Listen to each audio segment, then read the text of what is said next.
Hey you guys, it's Ms. Welcome to my channel and welcome back if you've been here before. Today I'm going to be recapping, reviewing, and having lots of reactions to The Real Housewives of New Jersey. Episode 4, The Public Shaming of Melissa. But before I get started, I want to say thank you to everyone that's been watching my previous recaps and videos. I really appreciate you guys. And since posting my last video, I gained a lot of followers. And on that note, I have agreed. Let me back up a little bit. I have some friends in Scotland, and one of them's name is Fred Fletch. You can find him on Twitter, and he's a writer for Skinny Comedy. And he has been promoting my YouTube channel, even though I don't think he has any interest in The Real Housewives, in an effort to convince me to review one of his favorite movies. And he has picked Dunstan Checks In. So as soon as I get to 500 followers, I'm going to be reviewing Dunstan Checks In a bathrobe, drinking Scottish gin. I think I'm at 474 right now, so not that many followers to go in the scheme of things. So thanks a lot for promoting me, Fred. I really appreciate it. And to all of these people that are signing up and hoping to see me review that film, I will not disappoint you. I'm not going to be drinking the entire bottle of wine today. I'm going to save half of it for tomorrow. And let's get started. So I have not had time to go to the wine store, but as soon as I do, I'm going to see if I can find some New Jersey wine. Today we do have another American wine. This is Kendall Jackson Vintner's Reserve Sauvignon Blanc. I normally do not care for California wines, but we're gonna give it a go. All right, let's drink.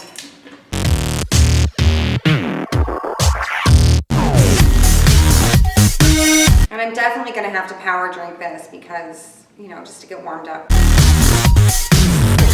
Ah. Whew. All right, Real Housewives. Let's do it. Of course, we're starting with a kid scene and a Teresa scene. Aw, I really like Teresa's dad though. He's very sweet and intelligible, which I really enjoy in older people. So Teresa's kids are seeing the ghosts of their grandmother, and Teresa is encouraging them to accept that and enjoy it. And I am with her kids, not into ghosts. No, thank you. All right, now we're with Siggy and Dolores, and Siggy is still really butthurt, even though Margaret apologized. Well, you guys know how I feel. If you don't know how I feel, watch the last 3 videos, and it's real obvious. Siggy in the talking head with her blue and black dress looks killer. I love her makeup in that. I love her hair. I really like her style. I normally don't really care for Melissa's style, but I really like her blue lace long gown. That her intro where she spins and says her little line. I think she looks good. Really like that dress. I wonder if she got it from Envy. Now we're with Melissa and Joe is being a misogynist. And Margaret and her husband, Joe, is he a Joe too? Joe, Kevin, Mark? I think he's a Joe as well. Anyway, they showed up to Melissa's house and Margaret is wearing her pop-on bun, which I really like, looking sharp. I know that Joe Gorga is a horrible misogynist, but he's really good-natured and funny, and I find myself feeling conflicted. Cheers to me. Margaret is being less than charitable in recounting her summit with Siggy at the diner. Melissa is being a total brat about this cake. I haven't heard her express any remorse over her cake chunking ways. Joe Gorga just said he was going to kill himself when his wife went through menopause. Now we're at Siggy's house and she looks great. I really like her decorating style, and that is a lot of fresh flowers in her home. I have to drink just watching Siggy's conversation with her son. I mean, Siggy is embarrassing, granted, but her son is an obnoxious teenager who has poor communication skills and doesn't want to be on camera and is mumbling half answers. So, you know, cheers to you for trying, Siggy. Ugh. Now we're at Teresa's and her children are being obnoxious while her and Melissa are trying to have a conversation. Kids are obnoxious. It's pretty funny that Melissa is surprised that Teresa's children are spoiled brats. Teresa aided and abetted her husband in an ongoing federal fraud case, so I don't know why Melissa is surprised that she's going to aid and abet her brother in this misogynistic restaurant purchasing caper. Stay focused on Envy by Melissa Gorga. Melissa, you should be nervous about being in business with family, but you should especially be nervous about being in business with Teresa. Now we're back at Margaret's house and we are going to see her office and Big Marge in action, and I could not be more excited. Oh my God, I love the idea of Big Marge sexting. Sext it up, Marge, sext it up. And they are very Floridian. I feel like Margaret and her mom need to move to Florida and do Real Housewives of Tampa. They just showed a flashback picture of Margaret and Big Marge, and Margaret is the spitting image of Big Marge. Identical. Siggy just called Margaret and invited her to a cocktail party, and Margaret's gonna be in Vegas. Margaret graciously declined the invitation and explained why, and Siggy was nice, and I'm really hopeful. Hopeful at this juncture. Now we're out to lunch at a ristorante with Danielle, Teresa, and Melissa. Danielle saying that she doesn't want to be the person creating drama is laughable, and I hope that Housewife Gifts makes a gif of that on Twitter because that is hilarious. Melissa is so entitled. Apologize for throwing the fucking cake, Melissa. Do it. It's making me want to drink. Cheers, viewers. Teresa is delusional. I could not be friends with her. Melissa's advice was totally reasonable. Teresa's reaction was totally over the top, and she's a delusional bitch. Like, if I'm agreeing with Melissa, then you should take my word for it. No, Teresa, no breaks for you. You're raising spoiled brats. It is what it is. Oh my God, they just showed a preview for the Real Housewives of Dallas finale. And I have to say, I thought about covering the Real Housewives of Dallas. I'm from the South. I'm originally from Louisiana. And I really enjoyed season 1. I loved Brandy and Stephanie. But Leanne Locken makes me irrationally angry. And her litany of excuses for her abusive behavior is why we can't have nice things. So that's why I'm not covering Real Housewives of Dallas. But I really wish that Andy Cohen would just fucking fire Leanne because she's garbage. Garbage person. Now we are at Joe's restaurant, Joe Gorga's restaurant, and Teresa's showing up with a whole bunch of books. I wonder what those are. And Teresa is doing, like, New Jersey has this weird vocal fry too. She's like, hey, I love it. It looks great. I love it. It looks great. I love it. Teresa is being incredibly uncharitable towards Melissa, and I'm happy that she's not my sister-in-law. So Melissa does show up. She's like 40 minutes late, and I'm sure she texted them. I don't know why that Joe and Teresa are having this crazy overreaction. It's rude.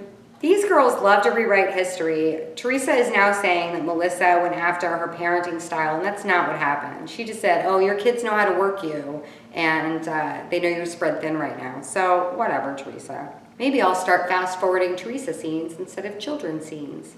I know I said this at the end of my last video, but I'm gonna say it again in the scene. So Melissa is saying that she doesn't want to be a waitress. I just think that this is evidence that she was a stripper previously, because if she was a waitress, she wouldn't have thrown that cake on the floor and she would be fine waitressing now. She'd be like, oh, no problem. I have tons of experience. I'd love to help out. Being a hostess is not any more difficult than being a waitress. It's just different. And wouldn't you go with what you know? Joe Gorga, this is for you. You need to shut that shit down with Teresa because she is a psycho and you need to really support your wife. Do it. Ooh, I see Melissa is trying to emulate Erica Jane with her hairstyle. All right, now we're at Dolores's boyfriend's house, staging it with Siggy to be sold so he can move closer to her. And just for some off-camera tea, her boyfriend is a gynecologist that does funny YouTube videos where he raps. Woo! Siggy just talked about her son Joshua coming out of her cookie and him being obsessed with his girlfriend's cookie and not her cookie that he came out of. And Siggy needs more than pellets in her butt. She needs like a Xanax and a glass of wine. Calm down, Siggy. It will be okay. It will be okay. I think Siggy's going to be a great grandma, but she's going to have to do some work between now and then to chill out.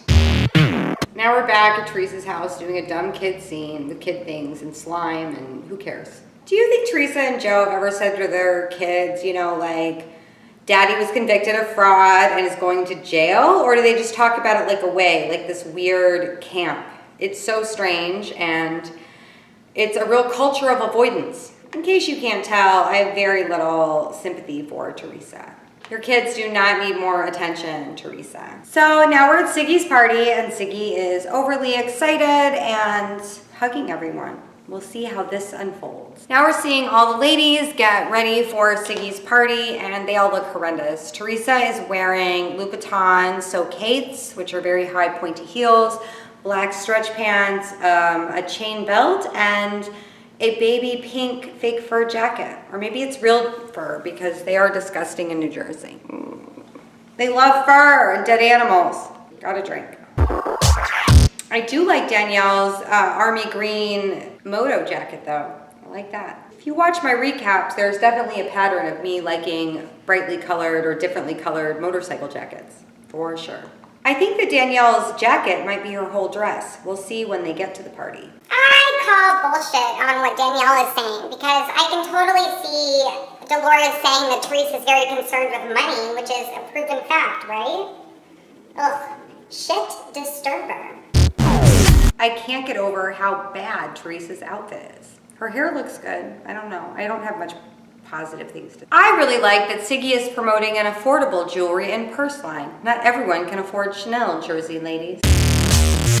Melissa is refusing to apologize for this cake like she's the one who didn't throw it. And you did. You haven't apologized. You're waiting for an apology. Melissa and Teresa, gotta finish off my wine. And actually, really quick, I'm gonna go put this in the fridge before I drink it all. Maybe I could drink a little bit more, right? Just like a...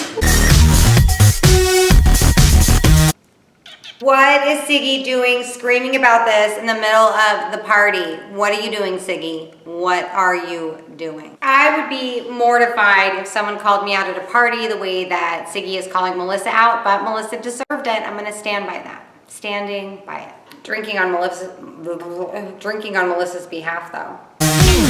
Maybe you should have apologized, bitch. And here comes Teresa in her dead Muppet outfit. I'm sure Danielle isn't far behind. I don't like Danielle's jacket as much now that I know it's a dress.